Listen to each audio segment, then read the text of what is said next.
गुलबर्गा को railway division बनाने का मुतालबा एक बार फिर से जोर पकड़ने लगा है। हैदराबाद कर्नाटक जनपरा संघर्ष समिति ने रेलवे डिवीजन का मुतालबा करते हुए एहतजाज किया। 1 जनवरी तक हुकूमत हिंद को इस ताल्लुक से अल्टीमेटम दिया गया। बसूरत दीगर यौम जमहूरियत तकारीब का बाइकआउट करने की यहां धमकी दी गई। एक रिपोर्ट।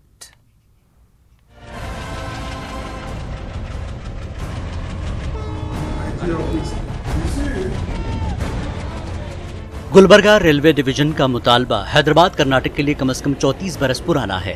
रेलवे इस्लाहात के लिए तश्कील दी गई जस्टिस सीरन कमेटी ने साल 1984 में ही गुलबर्गा को रेलवे डिवीजन बनाने की सिफारिश की थी। जस्टिस सीरन कमेटी की सिफारिशात के बाद मुल्क में कई एक रेलवे डिवीजन तश्कील दिए गए।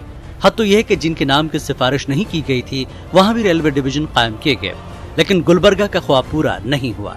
मनमोहन सिंह हुकूमत के आखिरी अय्याम में मकामी MP मल्लिकार्जुन खड़गे बैसियत रेलवे वजीर गुलबर्गा में रेलवे डिवीजन बनाने के लिए जमीन अलॉटमेंट के साथ साथ कई एक इकदाम भी किए थे। इसके बावजूद मोदी हुकूमत में अब तक ये ख्वाब पूरा नहीं हुआ। हुकूमत के इस इकदाम पर हैदराबाद कर्नाटक जनपरा संघर्ष समिति ने इंसानी जंजीर बनाकर तिम्मापुरी सर्कल पर एहतजाज किया।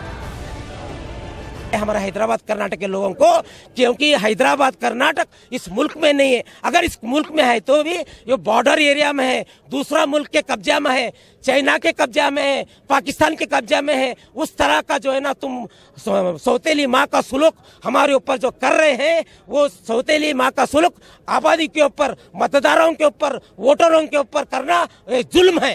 तुमको अगर दुश्मनी लेना है तो तुम्हारे पार्टी वाइज दुश्मनी लो। अगर हम जनवरी 1 तक सरकार जागृत होकर इसको रेलवे डिवीजन नहीं बनाती है तो हम फिर ऑर्गेनाइज करेंगे, स्कूल जाएंगे, कॉलेज जाएंगे, सब विद्यार्थियों को ऑर्गेनाइज करेंगे और ऑर्गेनाइज करके 15 से 20 हजार विद्यार्थी जनवरी 25 को आकर इधर रेलवे रोको करेंगे।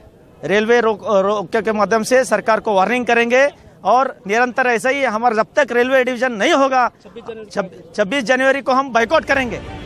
एहतजाजों ने गुलबर्गा रेलवे स्टेशन के बाहर भी एहतजाज किया। इस मौके पर गुलबर्गा स्टेशन मैनेजर के तवज्जुह से रेलवे बोर्ड के चेयरमैन को एक मेमोरेंडम भी रवाना किया गया। गुलबर्गा रेलवे डिवीजन बनाने के बारे में मेरे को मेमो दिया है। ये मेमो हम तो सादा एम्प्लॉय है, हमारे जो ऑफिसर लेवल में, डिवीजन लेवल में और जोनल लेवल में भेजने वाला है, उधर से वो लोग उसका कार्रवाई करेगा।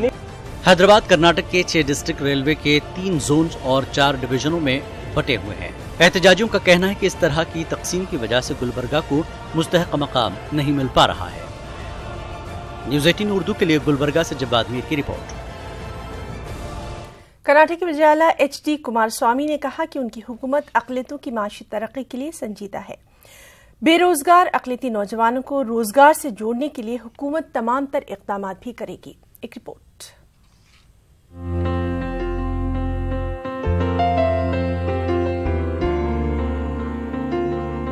बेंगलुरु में विधानसभा के अहाते में बेरोजगार अक़लियती नौजवानों में टैक्सी और छोटी मालगाड़ियों की तकसीम अमल में आई। वज़ीर-ए-आला HD कुमारस्वामी, नायब वज़ीर-ए-आला G परमेश्वर के हाथों 150 मुंतखब अफराद को गाड़ी की चाबियां दी गई।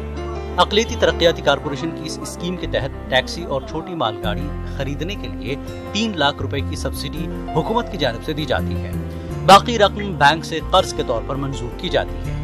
इस मौके पर वज़ीर-ए-आला ने कहा कि बेरोजगार अक़लियती नौजवान अपने खानदान का सहारा बने, इसलिए गुज़श्ता साल से हुकूमत की स्कीम जारी है। मुस्लिम, सिख, ईसाई, जैन और दीगर अक़लियती तबका के नौजवानों को गाड़ियां दी गई है। माइनॉरिटी डेवलपमेंट कॉरपोरेशन ने इस मरहले में 4.5 से 5 करोड़ रुपए जारी किए हैं ताकि अक़लियती नौजवान तिजारत से वाबस्ता होकर खानदान का सहारा बने। इस सिलसिले में हुकूमत तमाम सहूलतें फराहम करने के लिए तैयार है। वज़ीर अक़लियती बहबूद ज़मीर अहमद खान ने कहा कि इस स्कीम के तहत अब तक 500 से ज्यादा अफराद को गाड़ियां दी जा चुकी हैं। इस साल मजीद 4000 दरख्वास्तें मौसूल हुई हैं। ज़मीर अहमद खान ने कहा कि चंद शराइत की वजह से कई दरख्वास्तें मुस्तरद हुई हैं। हालांकि इस मसले को हल करने की कोशिश की जाएगी। टेक्निकल प्रॉब्लम से रिजेक्ट हुआ है वो। ये एप्लीकेशन भी जो है, एप्लीकेशन खाली इतना कर लिमिट नहीं किए, टेक्निकल उनका जो डॉक्यूमेंट देना पड़ता है, जैसा कि आपको कंपलसरी बैच होना, अभी बैच के बगैर नहीं दे सकते। हमारे मुसलमान कौम के अंदर कोई बैच बनाता नहीं। अगर बैच बनाना है तो उसको SLC पास होना पड़ेगा। SLC पास हमारे मुसलमानों के अंदर एजुकेशन में बहुत पीछे है। तो इस वजह से हमें ऑलरेडी मैं सेक्रेटरी से भी बात किया, वो बैच का जो सिस्टम है वो निकालने की जद्दोजहद कर रहा हूँ मैं। आरटीओ की जानिब से जिनके पास वैलिड लाइसेंस है और बैच है, इनके लिए कर्नाटका माइनॉरिटी डेवलपमेंट कॉर्पोरेशन की जानिब से टैक्सी वेलफेयर स्कीम हमें डिस्ट्रीब्यूट करते हैं। लास्ट 2017-18 में 500 व्हीकल का जो टारगेट था उसमें 350 जो व्हीकल्स हैं उनको डिस्ट्रीब्यूट किया गया था। अब रिमेनिंग आज जो है, आज के इस मौके पर साबिक वज़ीर आला सिद्धरमैया और उस वक्त के वज़ीर अक़लियती बहबूद तनवीर सेठ के दौर में शुरू की गई इस स्कीम के लिए काफी मांग है। पिछले बजट में हुकूमत ने 15 करोड़ रुपए फराहम किए थे। रवां बजट में 19 करोड़ रुपए इस स्कीम के लिए मुख्तस किए गए हैं। वज़ीर अक़लियती बहबूद ज़मीर अहमद खान ने कहा कि जल्द ही मजीद 635 अफराद में गाड़ियां तकसीम की जाएंगी। न्यूज़ 18 उर्दू के लिए बेंगलुरु से रऊफ अहमद हल्लूर की रिपोर्ट। बेंगलुरु के दौरे पर आए सऊदी अरब के सफीर डॉक्टर सऊद बिन मोहम्मद अस्साती ने अल अमीन एजुकेशनल सोसाइटी के कैंपस का दौरा किया। इस मौके पर न्यूज़ 18 उर्दू से खास बातचीत करते हुए सऊदी अरब के सफीर ने आइंदा साल से हिंदुस्तान के हज कोटे में इजाफे का यकीन दिलाया। तो आप देखिए हमारी ये खास रिपोर्ट। आपको बता दें, ताज़ा खबरों के लिए आप लॉग इन कर सकते हैं हमारी वेबसाइट news18urdu.com पर। आदाब। सऊदी अरब के सफीर बराए हिंद डॉक्टर सऊद बिन मोहम्मद अस्साती ने बेंगलुरु में वाक़िया अल अमीन कैंपस का दौरा किया। अल अमीन एजुकेशनल सोसाइटी के बानी और चेयरमैन डॉक्टर मुमताज अहमद खान से मुलाकात की। इस मौके पर अल अमीन की तालीमी सरगर्मियों से सऊदी अरब के सफीर को वाकिफ करवाया गया। डॉक्टर सऊद बिन मोहम्मद अस्साती ने कहा कि तालीमी तरक्की के लिए गुज़िश्ता 50 सालों से जारी अल अमीन की खिदमात काबिल सत्ताइश और मिसाली है। Alhamdulillah, well, I'm so happy to be in Bangalore today in a very short visit, and it was a very good opportunity to visit the campus of Al Amin Foundation, and a great pleasure and privilege to have met with the founder and chairman of the Al Amin Foundation, Dr. Mumtaz Ahmad Khan. News 18 Urdu से बात करते हुए Saudi अरब के सफीर ने कहा कि मक्का और Medina में तामीर और तौसी के कई काम मुकम्मल हो चुके हैं।